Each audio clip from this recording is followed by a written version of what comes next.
First, though, not only has he just presented the Golden Globes, he's won 3 of them himself, plus a whole raft of BAFTAs, Emmys and comedy awards. I hate him. Please welcome, it's the brilliant Ricky Gervais!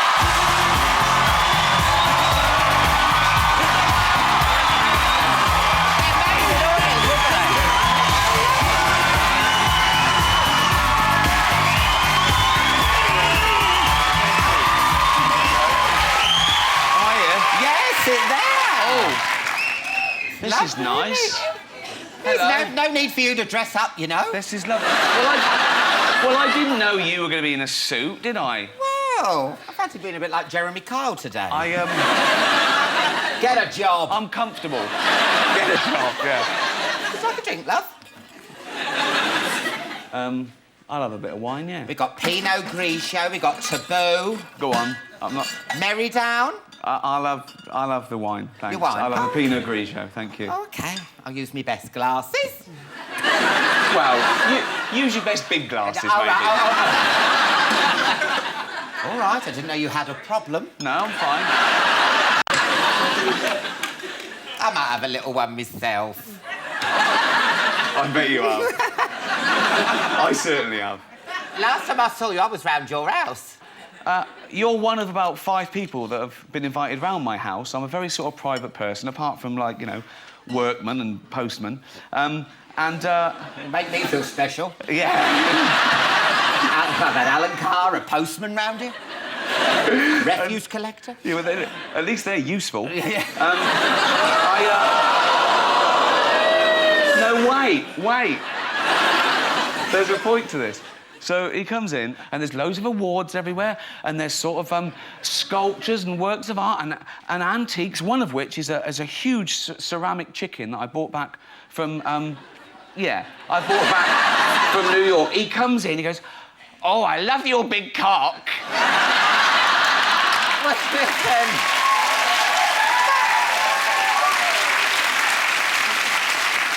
I didn't want to mention your Golden Globes because you mention them all the bloody time. Yeah. Golden Globe. Are you on commission or something? Is it like if you keep mentioning, is that how you got to host it? Because if I keep mentioning Alton Towers, I get a ride on the teacups. Exactly, yeah. Yeah, they sponsored me, that's right, yeah. Now, how did you get the role? I think it came from the little bits and pieces I did over the last couple of years, handing out Globes and Emmys and stuff, and so they sort of called and they said, "Would you be interested in hosting?" And I sort of knew it was coming because I had a few phone calls, not just for those, but for other awards. And I thought I wouldn't be right for things like the Oscars and the Emmys, but the Globes is really laid back. It's sort of like this, people at tables getting drunk, and it's more like a party than an award show. So I thought, yeah, I could do that. And I said, can I just turn up? I don't want to rehearse, and can I do all my own stuff? And I went, yeah. I said, can I say what I want? And they went, yeah. I mean, it was weird. And get away with that? I don't know. I think maybe... I don't know, really. They just sort of... I don't know if they trusted me or they wanted controversy, but I didn't go crazy. I wasn't nasty, and it'd be too easy to be edgy. You can go out there and say awful things. I mean, it's Network America, and it was on at 5 o'clock, so you don't have to be too edgy to get complaints. So was you nervous at all? I wasn't nervous. I was sort of excited. I sort of liked that. It could be the end of your career. I quite like the Jeopardy. You know, it's not only... I think it had about 300 million people watching it worldwide. It was live. I was drinking, and it's a room full of really, really important people. But that's the fun of it, isn't it? I think that's why we're comedians, because we don't know what we're going to say sometimes, and as a comedian, you've sort of got 2 little voices in your head, haven't you? You think, exactly. And you go, no, don't do that. And then one goes, go on, it'll be all right. No, you don't need to. Yeah, but I want to. And this one usually wins. So there's always that. But I'll get that in shops. Steal it. Go on.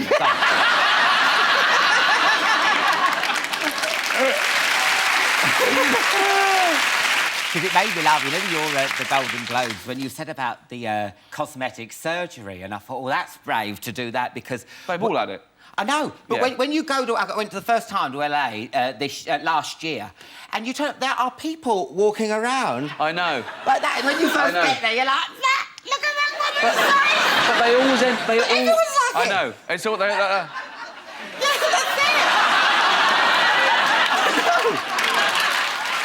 But you can tell. Now, we're about to see a clip from The Invention of Lying. It's just come out on DVD. Tell us a little bit about it. The Invention of Lying is set in a world where everyone has to tell the absolute truth. So they don't just have to tell the truth, they blurt it out. It's like truth Tourette. So they say exactly what's on their mind. And this is when I first go for a date with Anna, played by Jennifer Garner. And when she opens the door, she says what she's thinking. Oh, let's have a look. Hi. You're early. I was just masturbating. That makes me think of your vagina. I'm Mark. How are you? A little frustrated at the moment. Also equally depressed and pessimistic about our date tonight. Sure. I'm Anna. Come on in.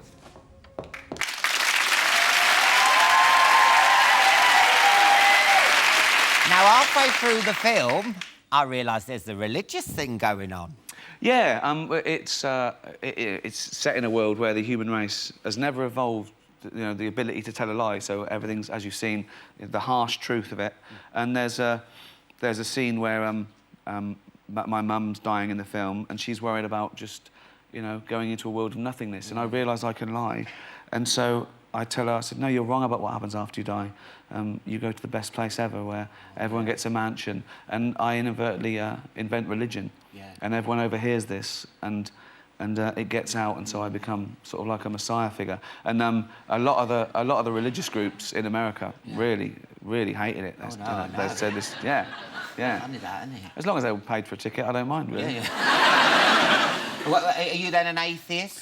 I am an atheist, yeah, but it's not like it was an atheist propaganda. You know, loads of the films I love assume a god. One of my favourite films is, you know, It's a Wonderful Life. I love A Bishop's Wife. It's about an angel who comes down. It doesn't threaten my faith or lack of it. I don't leave the cinema going, oh, I've been wrong. Yeah. I don't know why people are so threatened with an alternative view. No. Most films assume most people are religious, so I don't know why you know, one film comes out and it says there's not a god and there's an uproar, which is mad because they shouldn't be threatened by it. You're not a militant atheist, are you? I don't know what that means. You haven't slapped a nun? Again, that's not a euphemism, is it? No. Actually slapping a nun. Yeah. It's nothing to do with bumming. I'm trying to do a normal conversation, but it's twisting it. But it's not a double entendre if you just say it. You can't just say, oh, I fancy a bit of bumming. They'd say something else, wouldn't they? Oh, yeah. Oh, I think I'm going to go upstairs and slap my nun. Exactly, yeah. They go, oh, look at that, what an unsightly erection. Yeah, and it's a building. If it was a big cock, it wouldn't be a double entendre. You can't just say it. All right. Just teaching you how to be camp. Yeah, I know. I mean, listen, I'm with you with this God thing. Like, as in atheism. I mean, but there's a bit of you thinks, you know, what if it is true? What do you do when you meet God? Will he forgive me?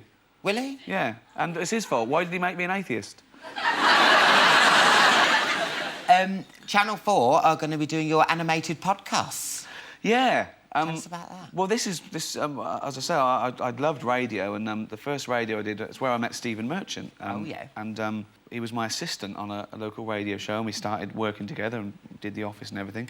And after we did The Office, we went back for fun to do this show again.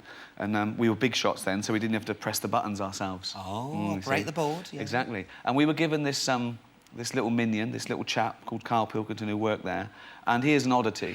A perfectly round head. He's stupid. He's. Is he a friend of yours? He is a good friend of mine, but he won't mind me saying he's a moron. Everyone's got one of those friends. He says stupid things. He said, like, do you remember Celebrity Love Island? Of course you do. You watched it every night. You've got it. You watch it on Sky Plus. I watch it when I was slapping me nun. Yeah.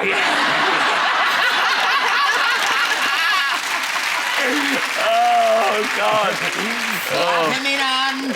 Watching Celebrity Love Island. Again, if you do that, there's no innuendo. It's actually, exactly. Yeah. And there's a bit where what's that? Bianca Gascoigne, was Probably. it? She. I think it was what's his name? What's his name? George Best's son. Callum Best. Callum Best. Yeah. He arrives and she says, "Oh, he's my hero."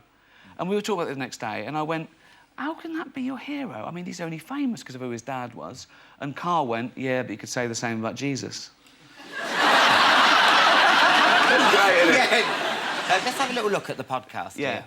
No, you know, like the way that, you know, we have kids and stuff. If it'd be good if what happened was to control it is if man and woman, right, they're born and that, they enjoy their life, they learn a lot, they live to be about 78, I think, by that point. So specific. Yeah, 78, No, yeah. But by 78, I reckon you've sort of got to that point where you go, do you know what, I've done everything I'm going to do. If you haven't bungee jumped by the time you're 78, you're not going to do it. No. You know what I mean? So it's kind of like... Your hips come off. You've done it all now. Yeah. And then you die, right? So say if everyone had that, they live to be 78. But then just as you die, you have a little baby inside you. And as you die, your life carries on. Sorry. How is this happening? Sorry, are you mental? No, but don't you think... I mean, what? I've never heard such drivel. You're saying that, but if Newton said it, you'd go, interesting. That's what annoys me. The point is, Carl, he never would.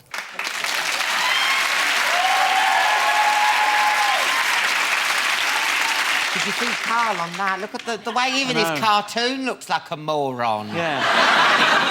We were talking about evolution. I try and explain concepts to him. He doesn't get evolution. He thinks that a sea lion is a cross between a fish and a dog. He thought a dog had it away with a fish and a seal came out. Oh, dear. He is a moron. Has he been brilliant, everyone? Ricky Gervais, give it up. Thank you, Ricky, for coming on. After the break, I'll be joined by Vinnie Jones, Katie Price and Corinne Bailey-Rae, so I'll see you then.